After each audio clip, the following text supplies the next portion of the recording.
আসসালামু আলাইকুম। সংবাদে আপনাদের সবাইকে স্বাগত। সংবাদ শিরোনাম। জাকসু নির্বাচনের প্রায় একদিন পেরোলেও শেষ হয়নি ভোট গণনা। ফল ঘোষণার অপেক্ষা। দায়িত্ব পালনকালে মৃত্যুবরণকারী শিক্ষিকার জানাজা অনুষ্ঠিত। জাকসু নির্বাচনের ফল ঘোষণার বিলম্ব নিয়ে শিক্ষার্থীদের নানা জল্পনা। রহস্যময় ভূমিকা কমিশনের, বললেন পর্যবেক্ষক। মূল ঘটনা প্রকাশের আহ্বান। বিশ্ববিদ্যালয়ের প্রশাসন ট্রান্সপারেন্সির কথা বলছে, অ্যাকাউন্টেবিলিটির কথা বলছে, কিন্তু সে যদি ব্যাখ্যাটা না দেয় তাহলে তো এটা জনগণের সন্দেহ তৈরি করবে। প্রশ্নবিদ্ধ ছাত্র সংসদ নির্বাচন আয়োজন না করার আহ্বান বিএনপি নেতা ডাক্তার জাহিদের। বললেন, এতে করে স্বৈরাচারেরই পুনর্বাসন হবে। যারা এই সমস্ত বিষয়ে সংশ্লিষ্ট তাদের উচিত হবে এমন কোনো নির্বাচন আয়োজন না করা যে নির্বাচন নিয়ে মানুষের মধ্যে প্রশ্ন আসবে। বাংলাদেশে ৩০০% বেড়েছে চীনের বিনিয়োগ, জানালেন বাণিজ্য উপদেষ্টা। অভিজ্ঞতা বিনিময়ের মাধ্যমে এগিয়ে যাওয়ার প্রত্যয়। জাকসু নির্বাচনের ভোট গ্রহণের প্রায় একদিন হয়ে গেল, এখনো জানা যায়নি ভোটের ফলাফল। বৃহস্পতিবার সকাল ৯টা থেকে বিকাল ৫টা পর্যন্ত চলে বিরতিহীন ভোট। নানা জটিলতায় ভোট গ্রহণের ৫ ঘণ্টা পর গণনা শুরু হয়। সিনেট ভবনে কেন্দ্রীয়ভাবে জাকসু নির্বাচনের ভোট গণনা চলছে। সনাতন পদ্ধতিতে হাতে গোনা হচ্ছে এবারের ব্যালট। প্রথমে গণনা হচ্ছে ২১টি হল সংসদের প্রাপ্ত ভোট। এখন পর্যন্ত ১৭টি হলের ফলাফল তৈরি হয়েছে, তবে সেটি ঘোষিত হয়নি। হল সংসদের পর জাকসু কেন্দ্রীয় ছাত্র সংসদের ভোট গণনা শুরু হবে। জাকসু কেন্দ্রীয় সংসদে মোট ২৫টি পদে প্রতিদ্বন্দ্বিতা করছেন ১৭৭ প্রার্থী। একই সঙ্গে ২১টি হল সংসদের নির্বাচনও হচ্ছে। প্রতি হলে রয়েছে ১৫টি পদ। ভিপি পদে ৯ জন প্রার্থী, জিএস প্রার্থী ৮ জন।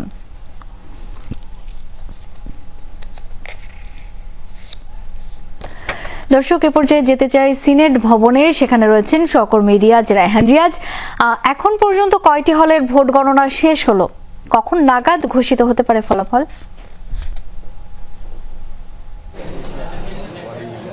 শাওন, এখন পর্যন্ত 18টি হলের ভোট গণনা শেষ হয়েছে এবং সেটি শুধুমাত্র হল সংসদের।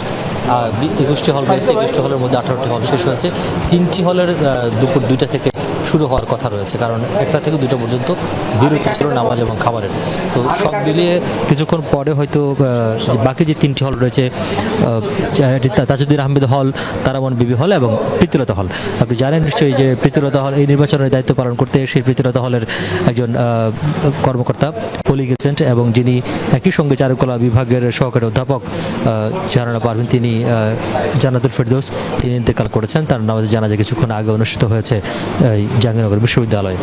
তো সেই কারণে মূলত সেই হলটির গণনা করা হয়নি এবং 3টি হল বাকি ছিল। এই 3টি হল সংসদ শেষ হওয়ার পরেই তারপর তারা আশা করছেন অন্তত 3টা থেকে 3:30টার মধ্যে কেন্দ্রীয় যে সংসদ রয়েছে, কেন্দ্রীয় সংসদের যে ভোট গ্রহণ, ভোট গণনা সেটি শুরু করবেন। অর্থাৎ কেন্দ্রীয় সংসদে যদি শুরু করেন, অন্তত আমরা যদি ধরেও নেই 4টার মধ্যে যদি তারা শুরু করতে পারেন, তাহলে 21টি হলের আবার যে 25টি পদে 177 জন প্রার্থী প্রতিদ্বন্দ্বিতা করেছেন তাদের বিপরীতে যে ভোটগুলো পড়েছে, অর্থাৎ সেই শিক্ষার্থীরা যারা ভোট দিয়েছেন, সেই ভোট গণনা শেষ হতে অন্তত 4 থেকে 5 ঘন্টা সময় লাগতে পারে। ডাকসু নির্বাচনের ফলাফল ঘোষণায় বিলম্ব নিয়ে প্রশ্ন জেগেছে অনেকের মনে। শিক্ষার্থীদের অনেকে বলছেন সংঘাত এড়াতেই এই সিদ্ধান্ত, কেউ বলছেন বেশি ভোট গণনায় সময়ও লেগেছে বেশি। তবে এই বিষয়ে কথা বলতে রাজি হননি চিফ রিটার্নিং অফিসার। নির্বাচনের পর্যবেক্ষক বলেছেন, যা কিছু ঘটেছে প্রকাশ করা উচিত কমিশনের। চুপ থেকে উল্টো সন্দেহ তৈরি করছেন তারা। বিস্তারিত জানাচ্ছেন তানভীর সিদ্দিক টিপু। ডাকসু নির্বাচনের ভোট গ্রহণ শুরু হয়েছিল যথাসময়ে, শেষও হয়েছিল নির্ধারিত সময়ে বিকেল 4টায়। আনুষ্ঠানিক ফলাফল ঘোষণা হয় বুধবার সকাল 8টায়। সাদিক কায়েম সহসভাপতি, প্রাপ্ত ভোট 14,000। ফলাফল ঘোষণায় এত বেশি সময়ক্ষেপণ কেন হলো তা নিয়ে প্রশ্ন আছে অনেকের মনে।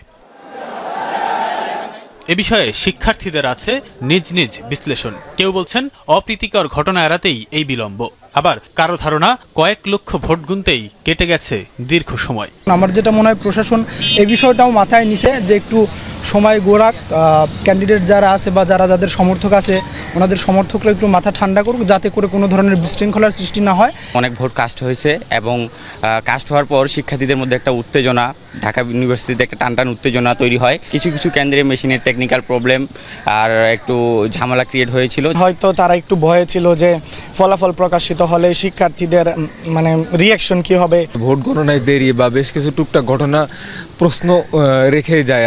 এ বিষয়ে জানতে যোগাযোগ করা হয় চিফ রিটার্নিং অফিসারের সাথে, কিন্তু গণমাধ্যমের সাথে কথা বলতেই রাজি হননি তিনি। ডাকসু নির্বাচনের এই পর্যবেক্ষক বলছেন, যদি কোনো শঙ্কার জায়গা থেকে ভোট গণনা বিলম্বিত করা হয় সেটি পরিষ্কার করা উচিত কমিশনের। প্রশাসনের মিসম্যানেজমেন্টের কারণে এই যে একদিন ঢুকে গেল, তার পরবর্তীতে একটা যে মানে মারামারির একটা পসিবিলিটি বেড়ে গেল, লোকজন যে জড়ো হলো, সেটার কারণে দলগুলোর সাথে হচ্ছে গিয়ে কথা বলেছে কিনা, সরকারের সাথে কথা বলেছে কিনা, যেটা আমরা নিউজ পেপারে দেখলাম, সেটার কারণে হচ্ছে গিয়ে গণনা একটু ধীরগতি করা হয়েছে কিনা এটা আমরা জানি না। কিন্তু যদি ইভেন সেটাও হয়, আমার মনে হয় সেটাও একটা লেজিটিমেট এক্সকিউজ হতে পারে যে আমরা একটা শঙ্কার মধ্যে পড়েছিলাম, এই কারণে আমরা একটা ধীরে গণনা করেছি, ইতিমধ্যে আমরা চেষ্টা করেছি এই সংঘাতের পরিস্থিতিটাকে কমাতে। যদি সেটাও হয়, সেটাকে অনেস্টলি কনফেস করার মধ্যে তো আমি কোনো সমস্যা দেখছি না। প্রশ্নবিদ্ধ ছাত্র সংসদ নির্বাচন আয়োজন থেকে বিরত থাকার আহ্বান জানিয়েছেন বিএনপির স্থায়ী কমিটির সদস্য ডক্টর AZM জাহিদ হোসেন। ডাকসুর কথা উল্লেখ করে তিনি বলেন, প্রহসনমূলক নির্বাচন আয়োজনের মধ্য দিয়ে স্বৈরাচারকে পুনর্বাসন করা হবে। রাজধানীর এক অনুষ্ঠানে তিনি এসব কথা বলেন।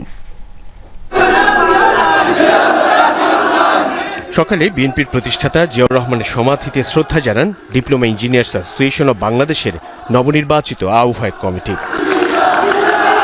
নেতৃবৃন্দকে সঙ্গে নিয়ে দোয়া ও মোনাজাতে অংশ নেন বিএনপির স্থায়ী কমিটির সদস্য ডক্টর AZM জাহিদ হোসেন। শপথ পড়ান একেবারে তৃণমূল পর্যন্ত বিস্তৃত এই ডিপ্লোমা প্রকৌশলীদের। পরে ডাকসু নির্বাচন নিয়ে প্রতিক্রিয়া জানান ডক্টর জাহিদ হোসেন। এমন নির্বাচনকে প্রহসনমূলক বলেও উল্লেখ করেন তিনি। যারা এই সমস্ত বিষয়ে সংশ্লিষ্ট তাদের উচিত হবে এমন কোনো নির্বাচন আয়োজন না করা যে নির্বাচন নিয়ে মানুষের মধ্যে প্রশ্ন আসবে। বাংলাদেশ ও চীন যৌথ সক্ষমতা দেখাতে belt and road initiative in Bangladesh exhibition 2025 আয়োজন করা হয়েছে। সিল্ক রোড থেকে অনুপ্রাণিত হয়ে এমন উদ্যোগ বলেছেন বাণিজ্য উপদেষ্টা শেখ বশিরউদ্দিন। সকালে রাজধানীর ICCB-তে আয়োজিত প্রদর্শনীর উদ্বোধনী অনুষ্ঠানে কথা বলেন তিনি। বাণিজ্য উপদেষ্টা বলেন, তৈরি পোশাক সহ অনেক ক্ষেত্রে এগিয়ে বাংলাদেশ। বাংলাদেশে চীনের বিনিয়োগ 300% বেড়েছে উল্লেখ করে উপদেষ্টা বলেন, নিজেদের দুর্বলতা খুঁজে বের করতে হবে, অভিজ্ঞতা বিনিময়ের মাধ্যমে এগিয়ে যেতে হবে। উৎপাদন ও প্যাকেজিংয়ে চীনের অভিজ্ঞতা কাজে লাগাতে পারলে এগিয়ে যাওয়ার সুযোগ আছে। বশিরউদ্দিন বলেন, বছরে বাংলাদেশের সড়ক দুর্ঘটনায় যে পরিমাণ মানুষ মারা যায় সেটি ভয়াবহ। এক্ষেত্রে সড়ক অবকাঠামো উন্নয়ন ও পরিবহন ব্যবস্থা উন্নত করতে হবে। উপদেষ্টা জানান, ট্যারিফ ইস্যুতে রোববার ঢাকায় আসছে যুক্তরাষ্ট্র সরকারের একটি প্রতিনিধি দল। ট্যারিফের কাঠামোগত রূপ দেওয়ার জন্য তাদের সাথে আলোচনা করা হবে।